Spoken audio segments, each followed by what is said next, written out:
En la Universidad Nacional de Ingeniería venimos ofreciendo desarrollo sostenible. Durante el 2018, 38 patentes fueron otorgadas en el campo de invención y modelos de utilidad. Apostamos por la innovación al realizar proyectos en uno de los 5 centros de investigación del Instituto de Ciencias e Ingeniería. El Centro de Investigación en Materiales Avanzados y Nanotecnología, CEMAT, es un centro de investigación de la Universidad Nacional de Ingeniería que se dedica a caracterizar materiales para diferentes industrias e investigación, como por ejemplo el sector textil, agroindustria, cuero calzado, construcción, toda industria que está relacionada con fabricación de materiales. Nuestros laboratorios cuentan con equipamiento de última generación, con los que buscamos lograr impactos positivos en la organización. Actualmente, tenemos el equipo de mayor resolución en todo el país. En el CEMAT contamos con un microscopio electrónico de ultra alta resolución de efecto de campo. Este equipo lo utilizamos para la caracterización de materiales aplicados a todo tipo de muestras sólidas, por ejemplo en el campo de la construcción, textil, entre otros. Contamos con personal especializado en el manejo de este equipo. Y soy parte del grupo de investigación del CEMAT. Junto a mí también trabajan 3 tesistas más y nuestra rama de investigación se subdivide en 2, en nanopartículas y microcápsulas, utilizando tecnologías como por ejemplo métodos de agotamiento y de impregnación que son generalmente utilizados en la industria textil. Nuestra propuesta es desarrollar procesos que puedan ser empleados para lograr un factor diferencial entre los mercados competidores y que permita tener productos innovadores que den confort o salud. Este proyecto se desarrolla en forma colaborativa con el Centro de Innovación Productiva y Transferencia Tecnológica CITECAL Lima, perteneciente al Instituto Tecnológico de la Producción. Con este proyecto, nuestro objetivo es ofrecer textiles multifuncionales. Textiles que nos protegen, por supuesto, como una segunda piel, pero que además nos protegen del ataque microbiológico, que además nos protegen de la radiación UV. Y de esta manera tienen como materia prima una materia diferenciada con propiedades fuera de lo convencional. Nosotros en la Universidad Nacional de Ingeniería considero que somos un referente en materiales funcionales, que está acercándose a la empresa y que se está fortaleciendo el nexo empresa-universidad, algo que es importantísimo y el aspecto que siempre voy a recalcar, nuestra mayor riqueza son los recursos humanos. Somos una fuerza académica inquebrantable y que sigue creciendo más allá de nuestras fronteras, reconocidos internacionalmente por nuestra alta calidad en investigación científica. Estamos comprometidos con el emprendimiento y el capital humano.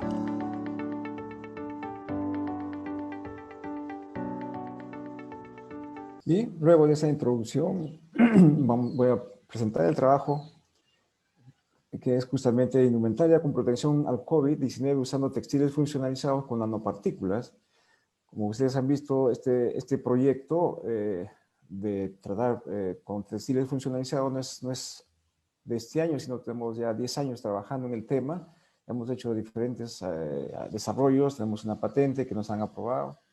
Y cuando se presentó la pandemia y vimos que había una convocatoria, vimos que podíamos contribuir y eso es justamente lo que voy a presentarles. Todo esto está centrado en la nanotecnología, ¿no? O sea, ¿y qué es justamente la nanotecnología?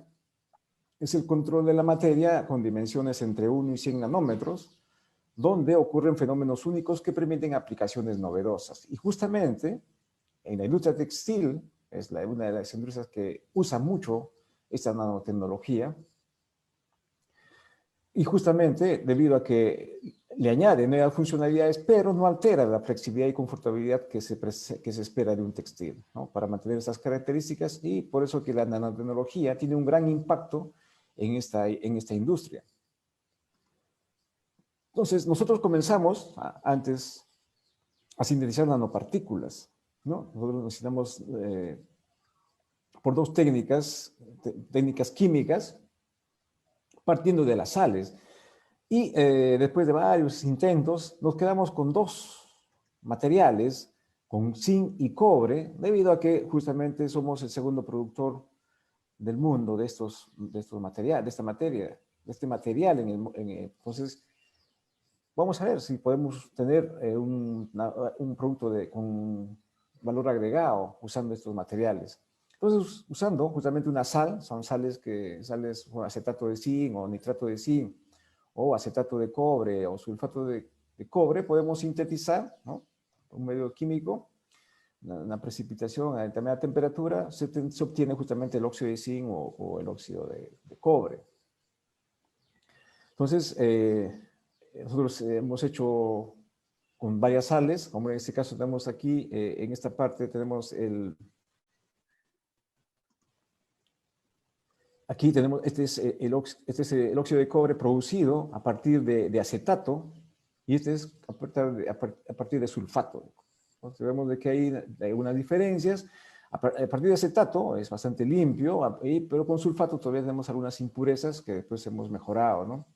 Y ya podemos tener estos materiales. De estas dos sales escogimos el sulfato porque el que se produce a nivel nacional, grado industrial, es el del sulfato, ¿no? Y empezamos a estudiar sus propiedades, ¿no? Vemos de que la morfología, a pesar que la microestructura son los mismos óxidos, pero la morfología, por ejemplo, aquí son redondeadas, aquí son alargadas, tienen características propias debido a la sal precursora con la que se ha usado, ¿no? Y obtuvimos nanopartículas en ambos casos, ¿no? Aquí vemos es una microscopía de alta resolución donde justamente se ven que los granitos, los cristalitos son bastante pequeños, ¿no? Son bastante pequeños, menos de 10 nanómetros. Y entonces empezamos a probar estos polvos, qué propiedades tienen.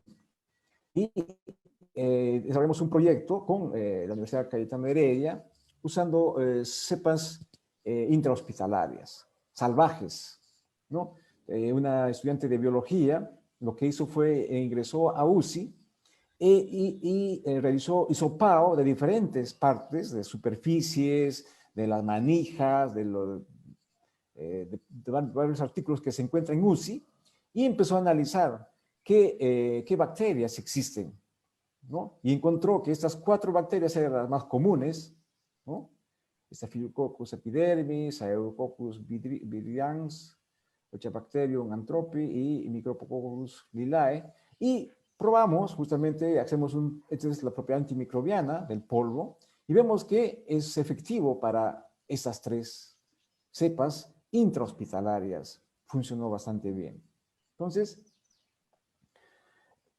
como polvo funcionó muy bien. Entonces ahora para darle una aplicación empezamos tenemos que funcionalizarlo en un textil, ¿no? Entonces empezamos con un tejido plano, este es de 100% algodón, PPT, que es justamente ya listo para blanqueado, está listo para la siguiente etapa, que es el teñido, ¿no? Entonces, eso lo vamos a introducir en una sal de cobre, ¿no? A esas condiciones, y después sacamos, o sea, esta tela queda ya, digamos, adquiere un poco el color celeste que tiene la solución, y después se forma, o sea, se produce una reacción, introducimos un alcohol y se produce la reacción, y tenemos justamente el tejido funcionalizado con nanopartículas. Entonces, aquí lo que hemos hecho, hemos funcionalizado in situ, las nanopartículas han crecido sobre la tela. A esto llegamos después de muchas pruebas, ¿no? Primero sintetizamos, impregnamos, no funcionaba, pero se caían nanopartículas, hasta que este es el método justamente in situ que hemos patentado. Entonces, eso fue una escala en laboratorio nada más. Entonces, ahora eso tenemos que hacer ya a nivel piloto, por lo menos, para hacer la funcionalidad de los textiles.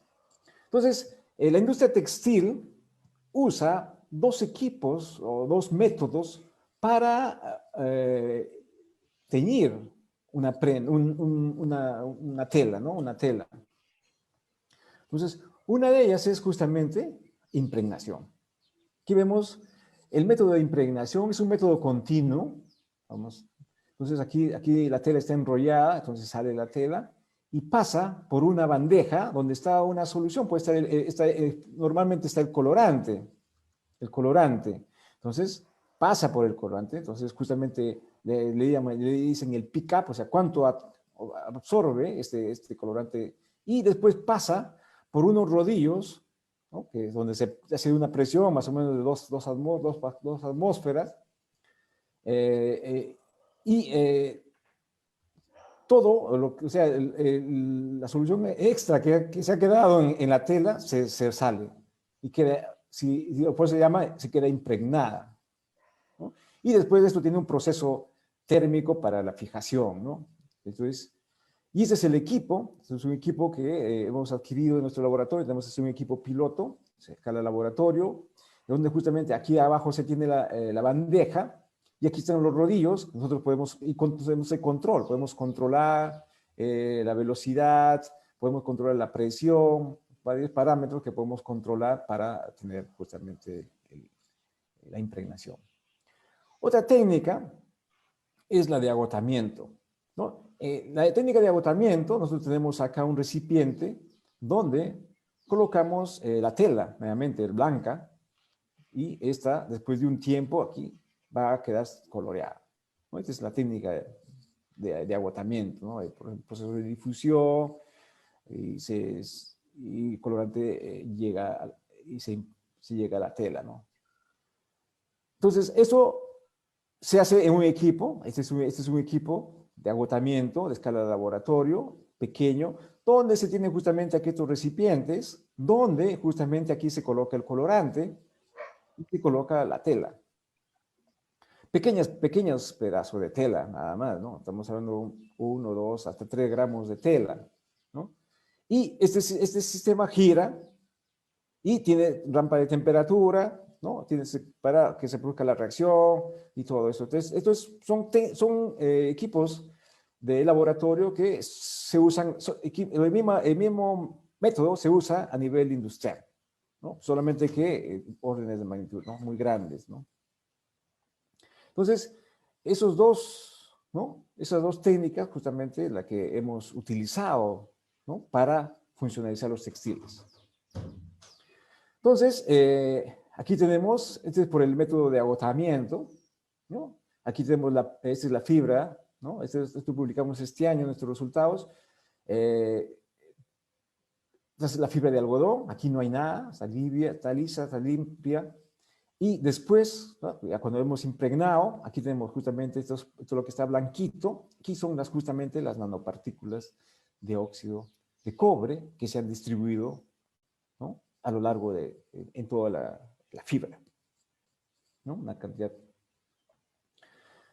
Hicimos difracción de rayos X, ¿no? Esta es la fibra, esta es, ¿no? La tela. Y estos dos picos pequeños que se ven justamente son los picos más intensos correspondientes al óxido de cobre, ¿no? Entonces justamente se ha formado el óxido de cobre en la superficie de la tela. Entonces, luego hemos implementado también todo el protocolo para hacer las pruebas usando las normas internacionales para ver la propiedad antimicrobiana de las telas, ¿no? El porcentaje de reducción de Escherichia coli. Y tenemos acá la tela sin recubrir, no reduce la bacteria, pero cuando ya tiene ciertas concentraciones de cobre, de óxido de cobre en la tela, ya llega hasta el 100% de reducción de la bacteria. Entonces, estas telas que hemos producido son antimicrobianas. Entonces, lo que hemos hecho últimamente, entonces ya hemos hecho ya esto desde el año pasado, habíamos hecho esto, pues ya hemos publicado, empezamos a ver qué podemos mejorar, cómo podemos optimizar el proceso, ¿no? Porque necesitamos de que la tela pueda soportar lavados, o sea, puede soportar hasta 25, 50 lavadas, y entonces empezamos a probar empezamos a probar las dos técnicas Este es por agotamiento, este es por impregnación y este es una mezcla, digamos, una parte de agotamiento y otra parte de impregnación. Vemos que estas son las telas, ya esta es la tela blanca, y aquí se nota cierta tonalidad marrón, que es justamente el color de las nanopartículas de óxido de cobre. Entonces, luego analizamos, ¿no?, la actividad antimicrobiana, ¿no?, luego de una prueba al sudor, porque estas prendas tienen que pasar la prueba de la resistencia al sudor. Entonces, aquí tenemos, ¿no?, por agotamiento. Inicialmente reduce 100%, pero después que se hace la resistencia al sudor, cae hasta el 50%, y después de un lavado cae casi al 20%. El de impregnación cae, pero no tanto, hasta 80%, y se mantiene, ¿no? Agotamiento de impregnación también cae bastante. Entonces, justamente, seleccionamos, vemos de que por impregnación es el mejor método para que pueda tener resistencia al sudor. Con respecto a las lavadas, o sea, aquí luego de 25 lavadas, también este es inicialmente por agotamiento, y luego de 25 lavadas cae. Impregnación no cae mucho, cae hasta 85%, y el otro también, agotamiento de impregnación también cae. Entonces vemos de que hemos desarrollado un método que puede soportar lavadas y puede soportar el sudor, que esos son control de calidad que tiene que pasar una tela para ser vendida, ¿no? También hemos hecho con el óxido de zinc, ¿no? Aquí tenemos este polvo, el óxido de zinc, ¿no? Tenemos nanopartículas de óxido de zinc, y aquí vemos la micrografía.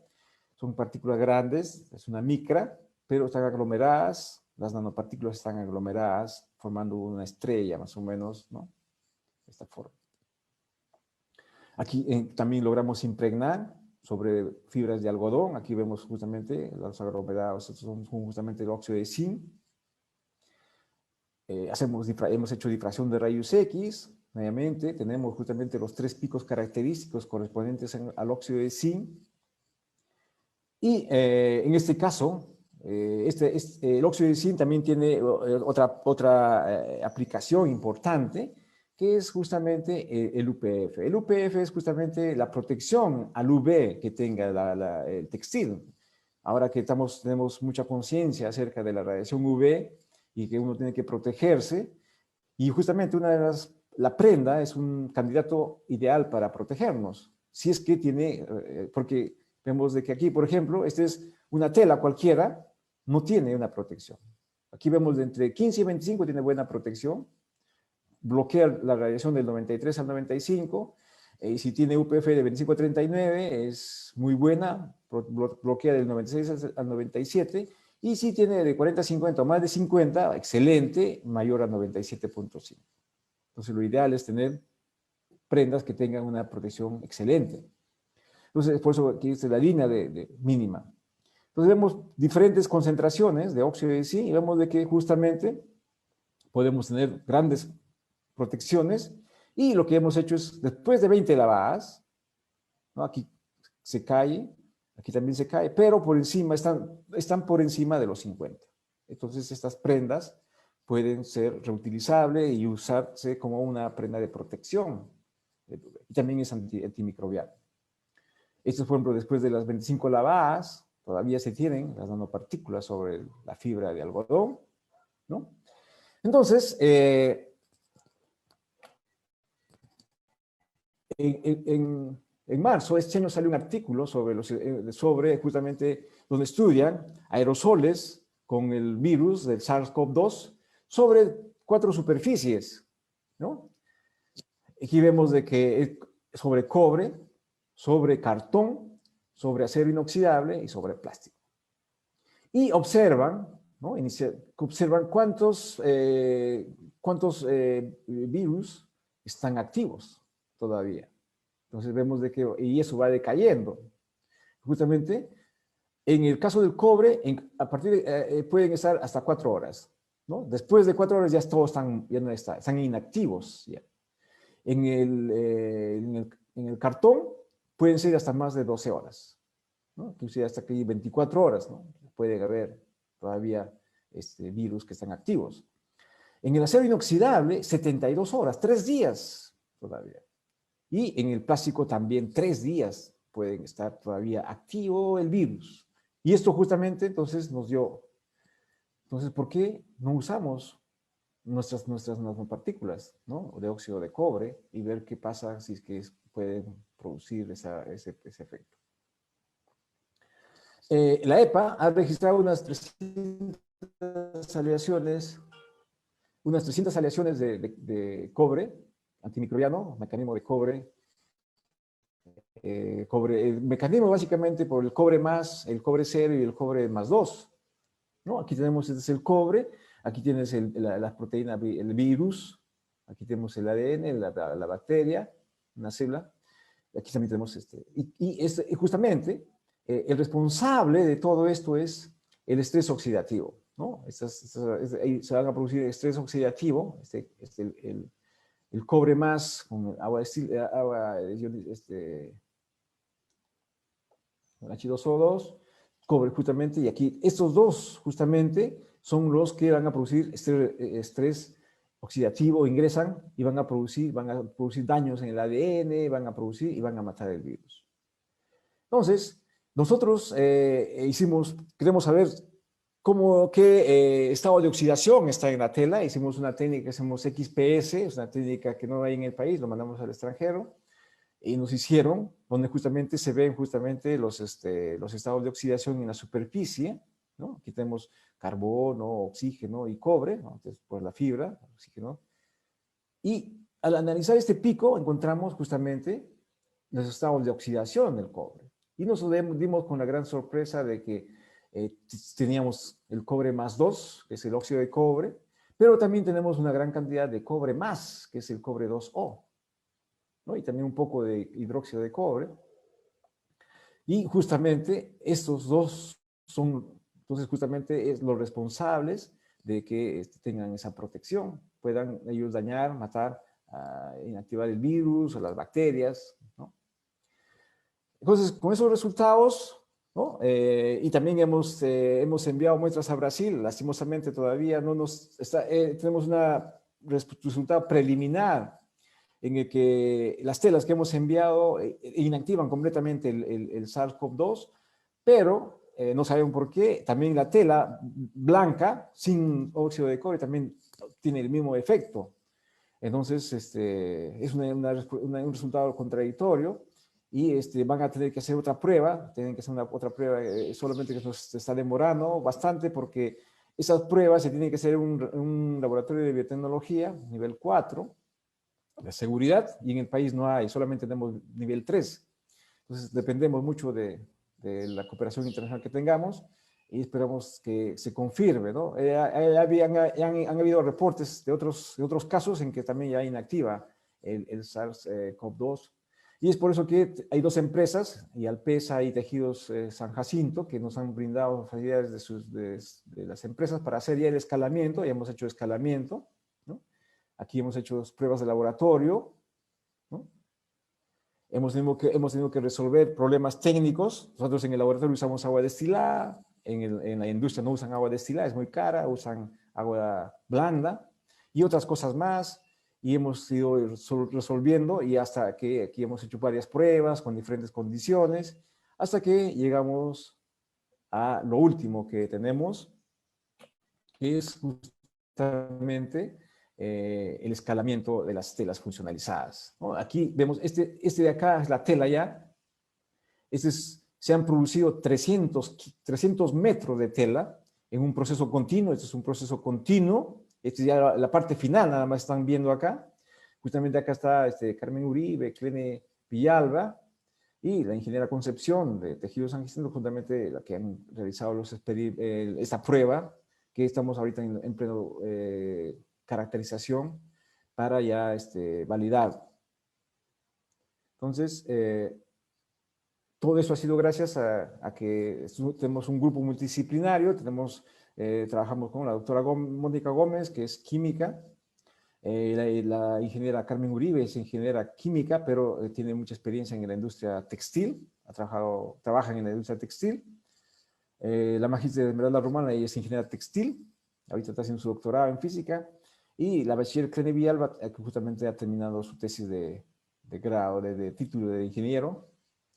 Y tenemos la cooperación con la Universidad de Sao Paulo, con la doctora Silvia de Acosta y la doctora Silene de Acosta. Justamente nos han apoyado con las pruebas microbiológicas y también virucidas que están haciendo allá.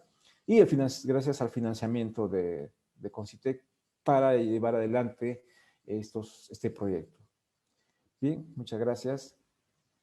Profesor, excelente trabajo. Muchísimas gracias.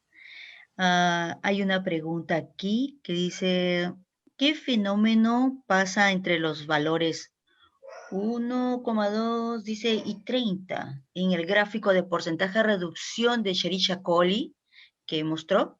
¿De cuántos nanómetros son las partículas que muestran en las fotos? Ya. Ahí lo que estamos, en esa gráfica, lo que estamos es variando la cantidad de óxido de cobre que estamos colocando en la tela. Entonces, hemos ido hasta 10%, pero hemos visto de que suficiente con 1% en peso, ya se obtiene un buen resultado. El tamaño es difícil de medir, hasta ahora es un reto que tenemos, porque se ve ya el aglomerado, o sea, no vemos las nanopartículas, o sea, se ven cúmulos, digamos, que deben de estar del orden de 40, 30, el tamaño del cristalito debe ser de 30 a 40 nanómetros, ¿no? Es un reto, hoy ya estamos haciendo pruebas adicionales, justamente Esmeralda está en Estados Unidos y va a hacer pruebas de microscopía electrónica de alta resolución. Estamos haciendo varias pruebas XPS adicionales, o sea, estamos en proceso de investigación, hay muchísimas preguntas abiertas, pero estamos avanzando, ¿no? Y paralelamente estamos avanzando en la parte industrial.